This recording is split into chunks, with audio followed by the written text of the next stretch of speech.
It was late October 2019, and Charlotte had just taken a part-time gig as a night watch officer at an abandoned radio tower in the middle of rural Wyoming.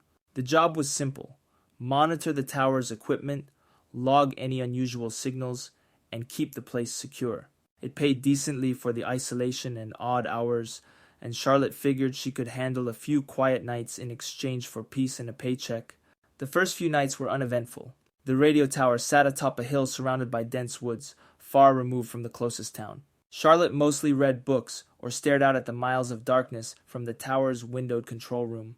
A lone desk lamp cast a faint glow over her workstation, while a wall of old monitors displayed static and live feeds of the property. It was 2 a.m. when a knock echoed through the control room door. Startled, Charlotte checked the monitors. Nothing. Peering through the reinforced glass, she saw a figure standing at the base of the hill, just outside the outer fence. Grabbing her flashlight, she stepped onto the deck and called out, "Can I help you?" The figure, a man in his mid-30s with a scruffy beard and tattered jacket, responded, "I need help. My car broke down. Can you let me in?" Against her better judgment, Charlotte agreed to let him into the first gate but kept the control room locked. He introduced himself as Eric and claimed he'd been hiking when his vehicle gave out. While his story seemed plausible, something about his darting eyes unsettled her. After offering him water and pointing him toward the nearest highway, Eric lingered. He seemed distracted, muttering about strange noises he'd heard in the woods. Then his demeanor shifted. "You're alone up here, aren't you?" he asked, his voice low. Charlotte stiffened. "Just doing my job. You should head out before it gets colder." Eric stared at her a moment too long before heading toward the gate. Relieved, she watched as he disappeared into the tree line, but an hour later, Charlotte noticed movement on the monitors. Eric was back, pacing the perimeter, talking to himself, and occasionally staring into the camera. When the power flickered, Charlotte's stomach dropped. The monitors went black for a second before the backup generator kicked in. On one screen, she saw Eric scaling the fence. Grabbing her radio and a small baton, she locked the control room and called out through the intercom, "This is private property. Leave now, or I'll call the authorities." But Eric was unfazed. He reached the deck and began pounding on the door. "You don't understand. They're in the woods. They're coming." Charlotte backed away, her heart pounding. Was he delusional or telling the truth? She quickly sent a text to her supervisor, asking for help. Then she heard it, a faint hum from the woods. The sound grew louder, accompanied by flickering lights just beyond the tree line. Eric turned to face the source, his face filled with terror. "See, I told you!" he screamed. Charlotte could only watch as a blinding white beam shot out from the woods, enveloping Eric. The light vanished as quickly as it appeared, taking him with it. The monitors flickered back on, revealing the now empty property. Shaken, Charlotte stayed locked inside until dawn. When her supervisor arrived, she recounted the night's events. The police found no sign of Eric, only scorch marks in the grass where he'd stood. Officially, they ruled it a case of trespassing and a hoax. Unofficially, Charlotte never worked another night at the tower. She still wonders if Eric's warnings were real, and if so, what truly lives in the woods.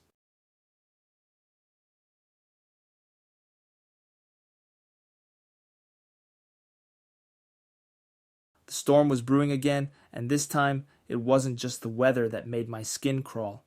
I used to work at an old, out-of-the-way inn situated along a remote mountain pass. It was one of those places where travelers might find themselves lost and looking for shelter on a cold, stormy night. The nearest town was miles away, and during winter, the roads often became impassable due to heavy snow. The inn was run by a couple who were kind enough to let me stay in exchange for helping out. My shifts were mostly quiet, running from 6 p.m. until midnight, which was perfect for me, as I was never one for crowds. The night I'll never forget started like any other. The wind howled outside, the windows rattled, and the fire crackled in the hearth. The inn was practically empty, save for a few guests who had arrived earlier in the day. I spent my time in the dimly lit lobby, reading a book, when the door creaked open with a gust of cold wind. A man stepped inside, dragging snow in with him. He was tall, dressed in a heavy coat and boots, his face obscured by a scarf. His presence felt strange. Something about his posture, the way he moved, was unsettling. He glanced at me and asked for a room for the night. I checked the registry and gave him the key to a room upstairs. But before he left, He paused by the fire and looked at me for an uncomfortably long moment. "You should stay inside tonight," he said quietly, his eyes never leaving mine.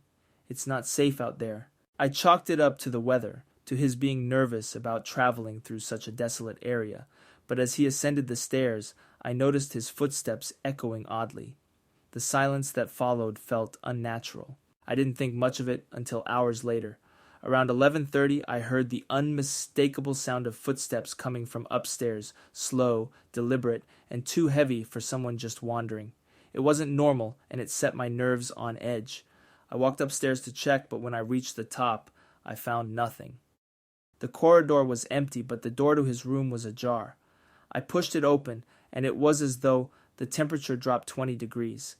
He was standing by the window, staring out into the storm, his back to me. His breath misted in the cold air. "You should leave," he murmured, not turning around.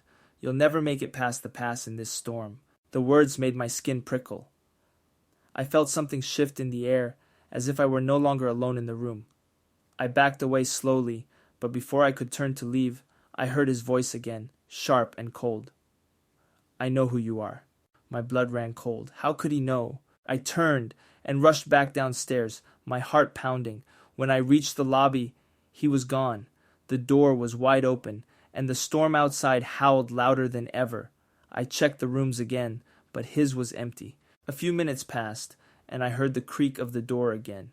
This time, he was standing in the doorway, his eyes wide with a crazed intensity. "You really think you can escape?" he asked, his voice rising. I grabbed the phone to call for help, but when I looked up, he was gone again. The storm raged through the night, but when I finally saw daylight break, I ventured outside, shaken. The snow had stopped falling, but the tracks in the snow leading from the inn were gone, as if someone or something had never been there at all.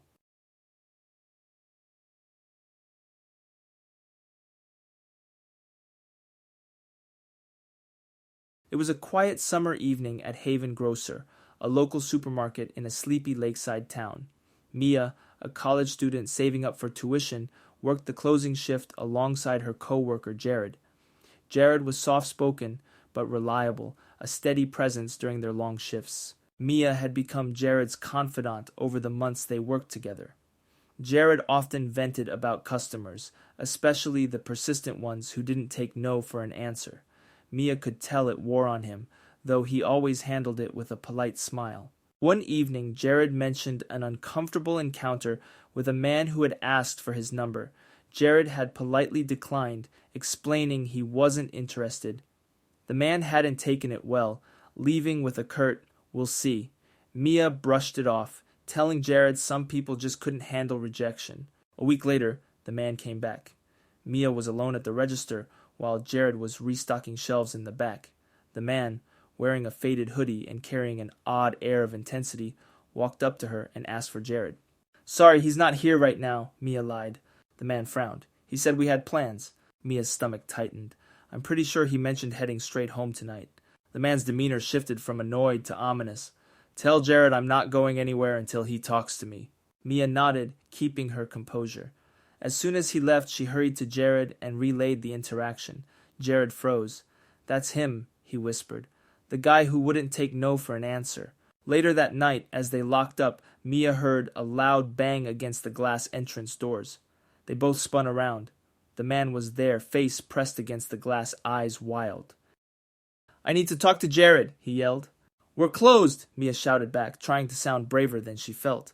The man slammed his fist against the door. "Let me in!" Jared grabbed Mia's arm. "Go to the office and call the police," he urged. "I'll stay here." "No way," Mia said, but Jared was firm. She hesitated, then sprinted toward the office, dialing with trembling fingers. Meanwhile, the man began kicking the doors. Jared stood his ground, though fear was etched into every line of his face. Minutes felt like hours, but finally, red and blue lights illuminated the parking lot. As the officers approached, the man took off running, disappearing into the darkness. The police assured them they'd patrol the area, but Jared and Mia both knew they couldn't keep working there. Now, months later, they both laugh about how Jared stood firm, even though his knees were shaking. They've moved on to different jobs, but remain close friends, often joking about how Jared's mystery admirer turned their night shift into a scene straight out of a thriller.